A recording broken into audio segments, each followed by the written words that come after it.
Jésus-Christ TV, vous connaîtrez la vérité et la vérité vous affranchira. Marc chapitre 16, verset 17. Voici les miracles qui accompagneront ceux qui auront cru à leur pasteur. C'est ça que vous lisez? Si vous lisez cela, je vous assure que déchirez cette Bible avec rage. Déchirez cette Bible avec rage. Il n'est pas dit, voici les miracles qui accompagneront ceux qui auront cru à leur pasteur.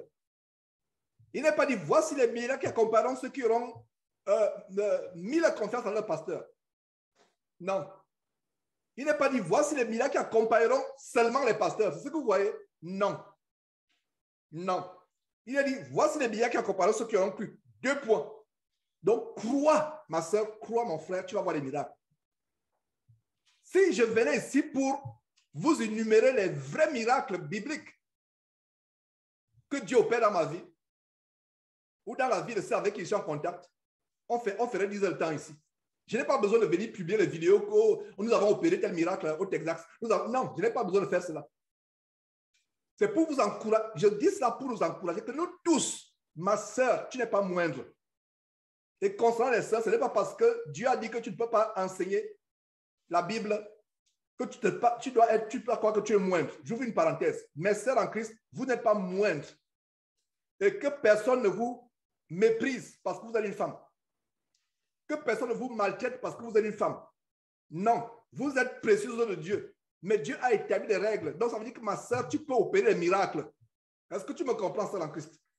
Tu peux opérer des miracles et tu dois commencer à les opérer au nom de Jésus-Christ par la foi. J'ai eu des témoignages des femmes, des sœurs en Christ qui m'ont appelé que l'enfant était mourant la nuit à 3 heures du matin. Il n'était pas possible pour moi d'appeler l'ambulance ou je ne sais pas quoi. L'enfant était mourant, j'ai prié, l'enfant est revenu à la vie. Est-ce que tu peux opérer? Il y a des principes. Dieu est un Dieu d'ordre, il a établi des règles. Il y a des règles telles que tu ne peux pas prendre l'autorité sur un homme, sœur. Tu ne peux pas enseigner, sœur. Mais sœur en Christ, tu peux parler en langue avec interprétation. Tu peux parler en langue. Tu peux opérer des miracles. Tu peux opérer la guérison. Donc, c'est une précision. Ce n'est pas seulement les hommes qui doivent opérer la guérison. Parce qu'il ne faut pas qu'il y ait des confusions. Parce que le fait de rappeler le commandement du Seigneur par rapport à la femme qui ne doit pas enseigner et qui doit rester dans le silence de l'assemblée, ça ne veut dire pas que vous n'avez pas d'autres dons, que vous ne pouvez pas avoir d'autres dons. Je suis content de préciser ces choses. Je suis content de préciser ces choses. La femme a la même capacité. Si elle croit, si elle marche dans la sanctification, si elle se préserve du péché, si elle se préserve pure, elle a la capacité d'opérer les mêmes miracles. Si elle a la foi plus qu'un homme, elle va opérer les miracles plus qu'un homme. Donc, sœurs, soient encouragées et consolées par cette parole. Je répète encore, ce n'est pas parce que la femme doit être soumise à un homme, ce n'est pas parce que la femme doit être soumise à un homme, ce n'est pas parce que la femme ne doit pas enseigner qu'on doit la mépriser ou qu'on doit la piétiner ou marcher sur elle. Non, non, non, non, absolument. Et en ce qui me concerne, je ne tolérerai jamais un homme qui manque de respect, soit à sa femme, soit à une sœur en Christ parce qu'elle est femme. Pire encore, s'il est violent vis-à-vis d'une sœur en Christ ou vis-à-vis de sa femme parce qu'elle est femme. Je ne pourrais jamais... Ça dit que pour moi, c'est presque impardonnable. Je dis bien c'est presque. Parce qu'il n'y a pas de péché vraiment qu'on ne puisse pardonner. Mais c'est pour ça que j'ai mis c'est presque impardonnable pour moi. Donc, sœurs en Christ, soyez encouragés. Vous n'êtes pas moindres. Vous êtes des filles de Dieu. Dieu vous aime. Dieu sait comment...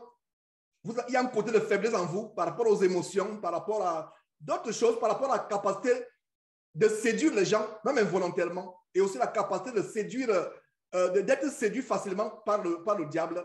Ça a commencé avec notre ancêtre à tous, Ève, notre mère à tous, au jardin. C'est pour ça que Dieu a mis une exception, à savoir que pour ce qui concerne les choses de l'Église, la femme ne doit pas s'y mêler. Le fonctionnement d'une Église, par exemple.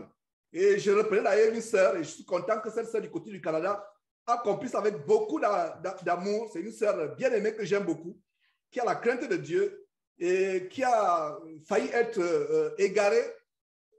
Et je rencontre, je sais qu'elle est revenue sur son bon sens sur les rails. Je l'ai exhorté il y a quelques jours que donc, il n'est pas bon pour toi de t'impliquer, ni de près ou de loin, dans le fonctionnement d'une église, le fonctionnement d'une église, c'est réservé aux hommes. Et elle a compris sur le champ. Elle a compris sur le champ. Et je rends grâce à Dieu pour ça. Je ne sais pas si elle est connectée. C'est une sœur du côté de Canada que j'aime beaucoup. Très fidèle à la parole de Dieu.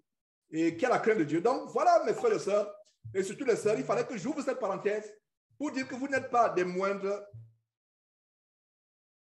Vous n'êtes pas des moindres.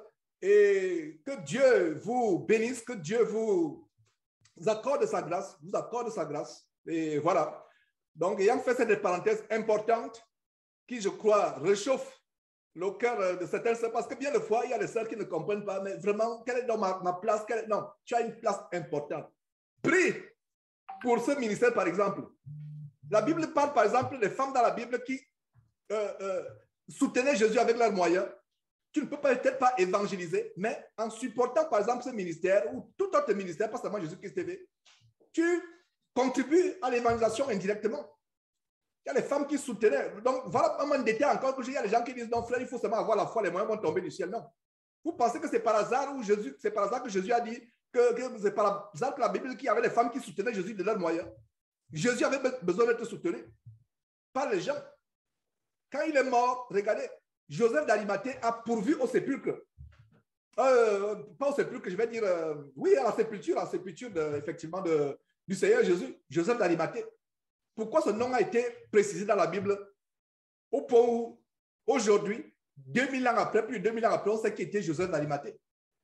Cette femme de distinction qui assistait Jésus. Donc, vous n'êtes pas moindre, vous êtes tellement importante.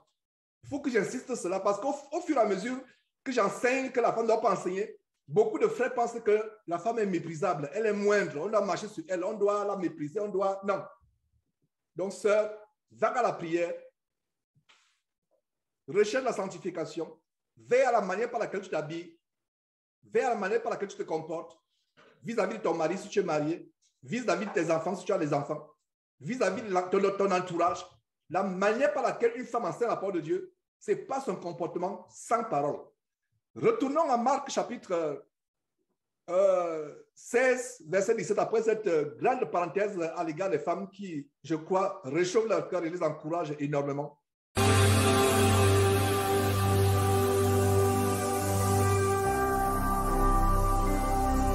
Jésus-Christ TV, vous connaîtrez la vérité et la vérité vous affranchira.